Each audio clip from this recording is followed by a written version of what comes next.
Titanic കപ്പൽ കാണാൻ ആഴക്കടലിൽ പോയി കാണാതായവർക്കുള്ള തിരച്ചിൽ അന്തർവാഹിനിയുടെ ശബ്ദ തരംഗങ്ങൾ രക്ഷയിലാണ്.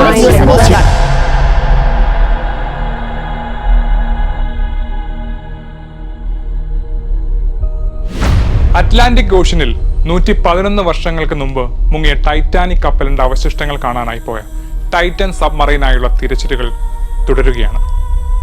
പൈലറ്റ് ഉൾപ്പെടെ 5 സഞ്ചാരികളുമായി പോയ ഓഷ്യൻ ഗേറ്റ് എന്ന കമ്പനിയുടെ ടൂറിസ്റ്റ് സബ്മറൈൻ ടൈറ്റൻ സബ്മെർസിബിൾ ഞായറാഴ്ച പുലർച്ചെയോടെയാണ് കാണാതായത്. ഇവർക്ക് വേണ്ടിയുള്ള തിരച്ചിൽ പുരോഗമിക്കുകയാണ്.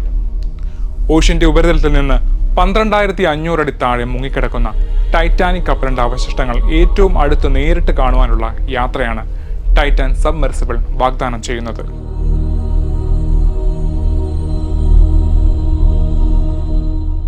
ഞായറാഴ്ച പുലർച്ചെ ഇന്ത്യൻ സമയം 1:30 കടലിനടിയിലേക്കുള്ള ദൗത്യം ആരംഭിക്കാനുള്ള സ്ഥലത്തേക്ക് പ്രത്യേക ചെങ്ങാടത്തിൽ സമുദ്രപേടകം പോയി.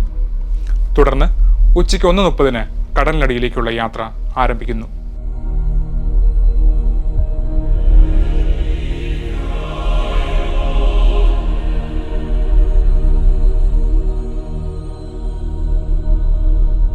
എന്നാൽ 3:30 അതായത് ദൗത്യം ആരംഭിച്ച് 1.25 മണിക്കൂർ കഴിഞ്ഞതോടെ കടലിലെ കപ്പലിനും ടൈറ്റനുമായുള്ള ബന്ധം നഷ്ടമായി.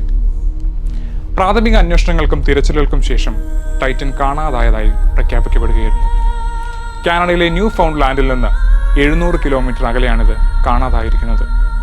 17 ബോട്ടുകൾ ഉപയോഗിച്ച് പുറത്തുനിന്ന് പൂട്ടിയാണ് ടൈറ്റനെ സമുദ്രത്തിലേക്ക് വിക്ഷേപണം നടത്തിയിരിക്കുന്നത്. അതുകൊണ്ട് തന്നെ അകത്തുനിന്ന് തുറക്കുക എന്നത് സാധ്യമല്ല.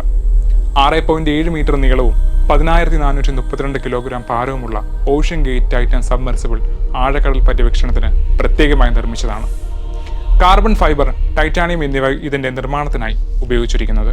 ഒരേ സമയം ഇത് നിയന്ത്രിക്കുന്ന പൈലറ്റ് ഉൾപ്പെടെ 5 പേർക്ക് ഇതിൽ സഞ്ചരിക്കാം.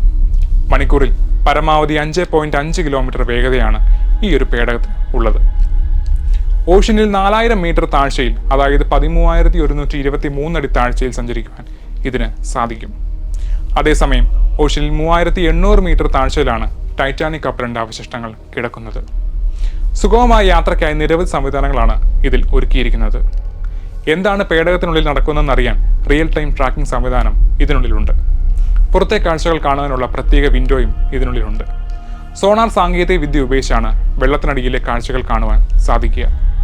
സബ്സീ imaging, 4K Rayfin camera, Teledyne 2D sonar, 40,000 lumens of external light, 2G robotics laser scanner, INS, USBL തുടങ്ങിയ സാങ്കേതിക വിദ്യകളും ഇതിൽ ഉപയോഗിക്കുന്നു. 1000 ലിറ്റർ ഓക്സിജൻ സൂക്ഷിക്കാനുള്ള സൗകര്യമാണ് ടൈറ്റൻ സബ്മെർസിബിനുള്ളത്.